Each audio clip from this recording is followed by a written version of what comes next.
to the Wild Wisdom Podcast with Dr. Patricia Mills. I'm Dr. Patricia. This podcast is for people who want to transform their health, restore their hormones, and reconnect to their body's natural wisdom. Hi, I'm Dr. Patricia.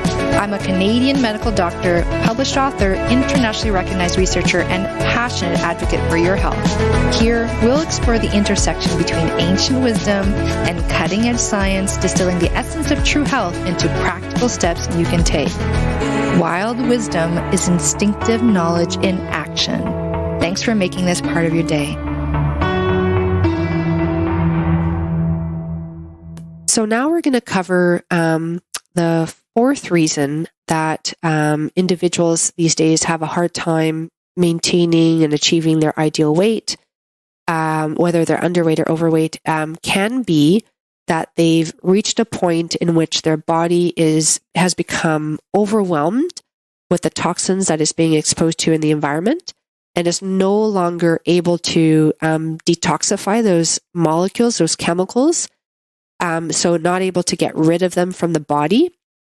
And so then it has to go into like survival mode, because if like, for example, let's say you're like exposed to mercury or lead, the body doesn't want that floating around in the blood. That's very damaging. So it has to do something with that. Or like, let's say, what are the toxins are the, what are called xenoestrogens, XENO estrogens. Those are molecules from things like plastics that look and behave like estrogen, but they actually are not good versions of estrogen, because estrogen, our normal estrogen hormone, is supposed to interact with the body tissues and then let go. And then the body takes the estrogen, breaks it down, and gets rid of it, right, in the poop through the liver. So it's liver bile poop. But the xenoestrogens, some of them actually attach to the receptors and then they don't let go. And so they're like stimulating, and the body has to go in and like even remove that receptor and get rid of it and make a new one. But that process takes a while. And during that period of time, the body has been overstimulated at its estrogen receptors. And we know that we have a lot of estrogen-related cancers. So it's interesting. And certainly there has been very strong links found between human cancers and xenoestrogens. So these estrogens coming in from the environment. So for example, I just kind of hear these things through like social media, but there's a lady who is drinking a lot of bottled water, and it's because her local water isn't good. But the problem is that the bottled water is sitting in the plastic and it absorbs, the plastic leaches into the water. So now you're drinking this water, which doesn't have like, I don't know, whatever harmful chemical that your water has locally, but it has this other harmful chemical, right? So the solution is actually not bottled water, but it's buying a really good water filter, right, for your home, depending on what kind of chemical it is that you want to filter out. Same thing with like, you can even consider chlorine and fluorine and bromine. So chlorine in the water, fluoride in our water and our toothpaste. Those are not like those are called halogens. They're like they're molecules that are very good for like disinfecting and that kind of stuff, right? So chlorine and bromine based pools, and then fluorine for the water and that kind of thing. But the problem is they become toxic in our body because they interact negatively with certain systems. So in the past in Europe, for example, they would take fluorine, they would take people with hyperthyroidism and give them fluorine because it affected their thyroid, so the thyroid wasn't as active. But if you have a normal thyroid, you don't want it to become less active, because then you become relatively hypothyroid, which makes you gain weight, right? And same thing with chlorine and bromine, because iodine, which is what the thyroid really needs, is also a halogen. So it's similar in structure to those molecules, and those molecules compete for iodine at the level of the hormone, but they do not work as well as iodine does to do the job that the thyroid needs that molecule to do. So basically, you start to affect thyroid function through exposing yourself to chlorine, fluorine, and bromine. And bromine is found in like processed foods, like the bromide conditioners in like bread even, okay? Chlorine is in our water. It's particularly bad if you inhale it. So like a hot water, like a hot tub, unfortunately, right? Or like a hot shower. So I do have a chlorine filter in my shower. And one quick tip is like, if you have a bath and you want to have a bath, just fill it up hot, let it kind of sit for 30 minutes and the chlorine will evaporate. And if you're, if you have like a filter, even if you just put water in a cup and let it sit for about 30 minutes, the chlorine will evaporate. So that's one way to get rid of chlorine without the use of a filter. Avoiding processed foods.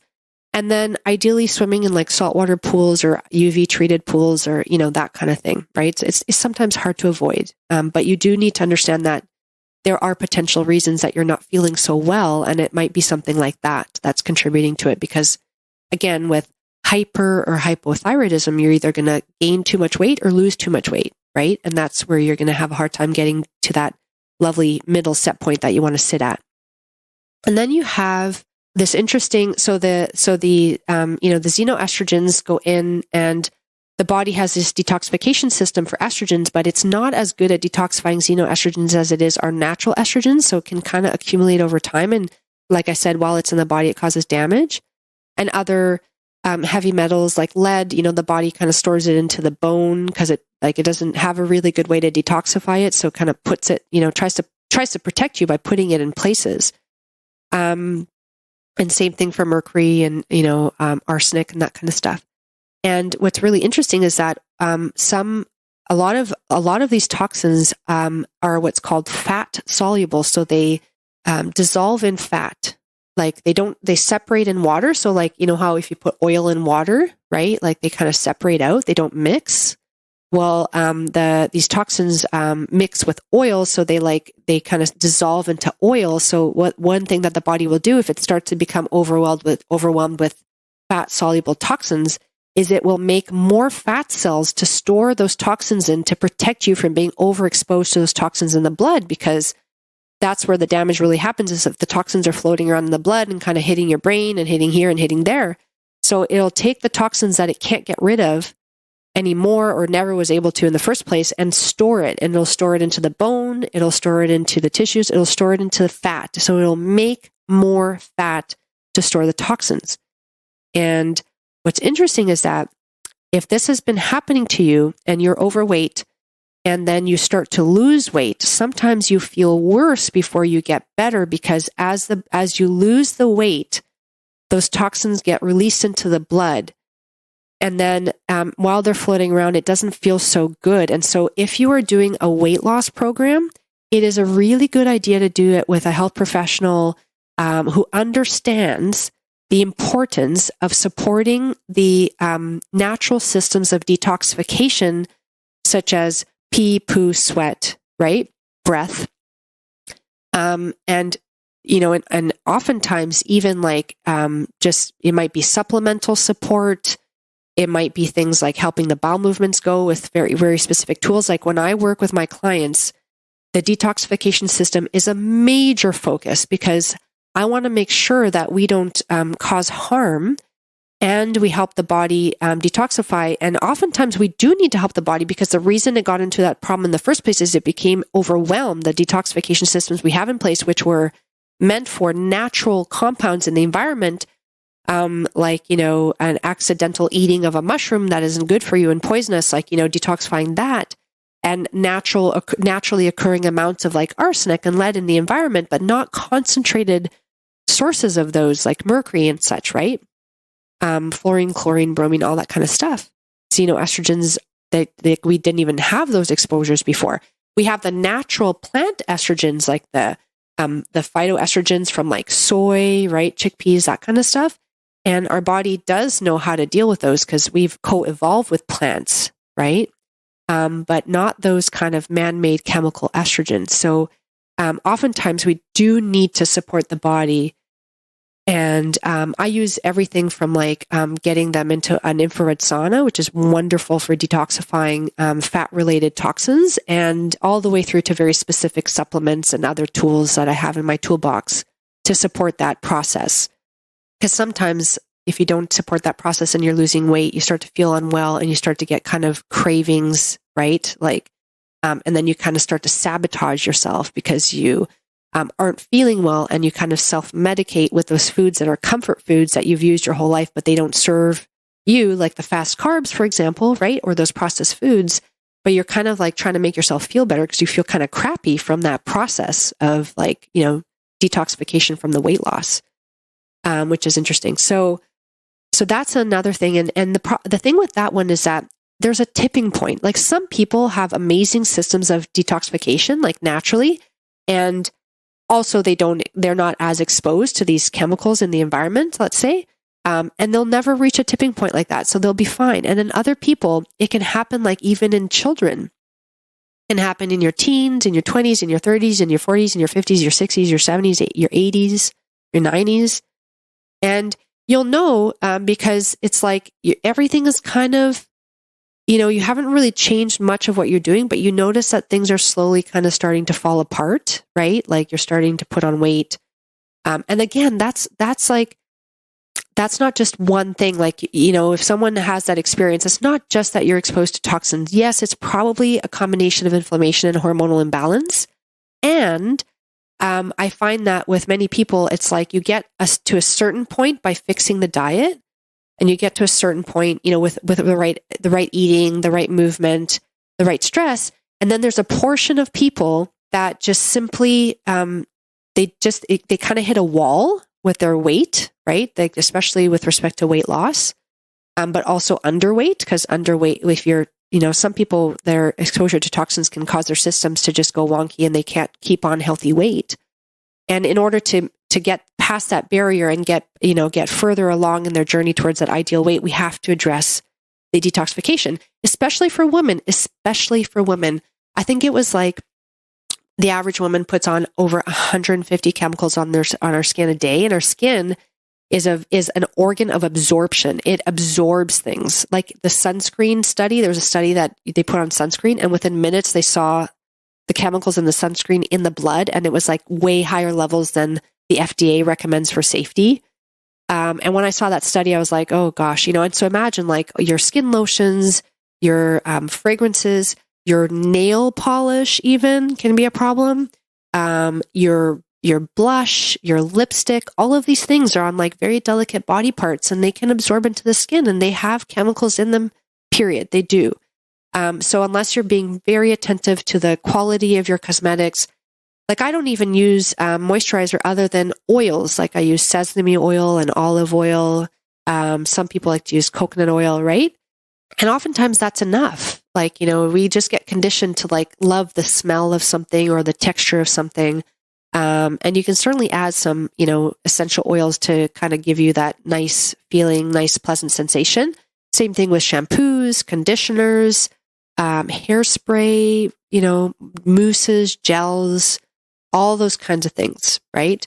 And it is a journey to kind of detoxify your beauty routine and detoxify your home cleaning products. Like all of that is an experience in and of itself, and it's well worth it. And sometimes you can figure that out on your own, and sometimes you have to link up with an expert, such as myself or other healthcare professionals who are really passionate about this and who have seen amazing gains with their clients when they address this piece, which is very, very important. The other thing to remember is that sometimes it's like so insidious, it's such a subtle thing, but like, for example, pesticides that are being sprayed on our foods. And so, for example, wine, right? Like, yes, a glass of red wine can be healthful, but a glass of red wine made from grapes that have been heavily sprayed, you're basically drinking that, chemical. And we know for a fact that those chemicals damage the lining of the gut, and certain chemicals like glyphosate have been directly linked to cancer. Like if you look up, trials like lawsuits, and you check out that, like, it's kind of fascinating. I'm not going to go into it here, but basically, like, I stay away from pesticides and sprays like my life depended on it, because it does. And even coffee, like sprayed coffee. So I buy organic wine when I have it, organic coffee when I'm going to have that. Grains are very heavily sprayed. So even like oats, like you could think you're having like a very healthy gluten-free oats meal, like breakfast. But if it's not organic, it's been heavily, heavily sprayed. So you really have to do your work and go to ewg.org and look at the Clean 15, which are the foods that have the least amount of pesticides, and then the Dirty Dozen, which have the most.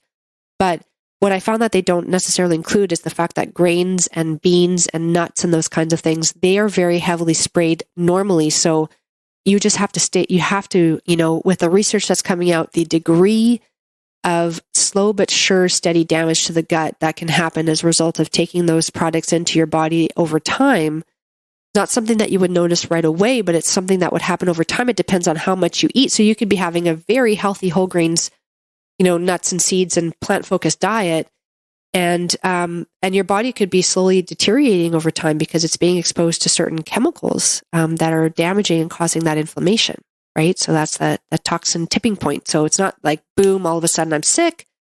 Although that can happen, like all of a sudden the diagnosis of cancer, for example, is given, but it took some time for that cancer to develop, right? It didn't just like develop overnight. It developed over a period of time, right? So the trigger to that had been happening for some time. And for some individuals, it is, how those foods are raised. And those pesticides are found in the tissues of the animals that are like drinking the water from the runoff. So it's found in things like collagen. So if you're having collagen powder, you definitely want to have organic, and again, happy animal meat, ideally on a farm that hasn't been exposed to those kind of chemicals from organic, regenerative farms. And that attention to detail, goodness, will make all the difference in the world when it comes to protecting your lifespan and, most importantly, your health span, how healthy you are for the duration of time that you are alive.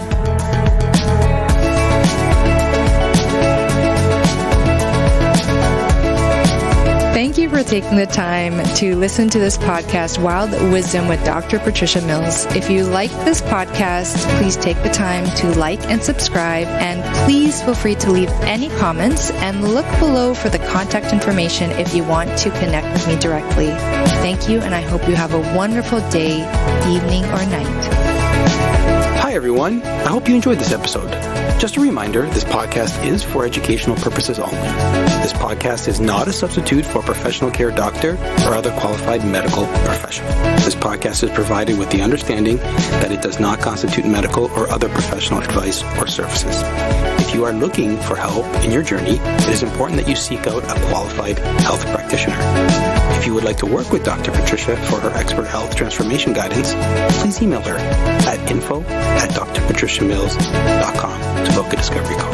You can also find Dr. Patricia on Instagram at Dr. Patricia Mills and Facebook at Wild Wisdom for Women with Dr. Patricia Mills, MD. For access to all of Dr. Patricia's educational videos and more amazing perks, consider becoming a Patreon member. Links are in the description of this episode. It is important to have an expert in your corner that can help you make the changes you crave, especially when it comes to your health.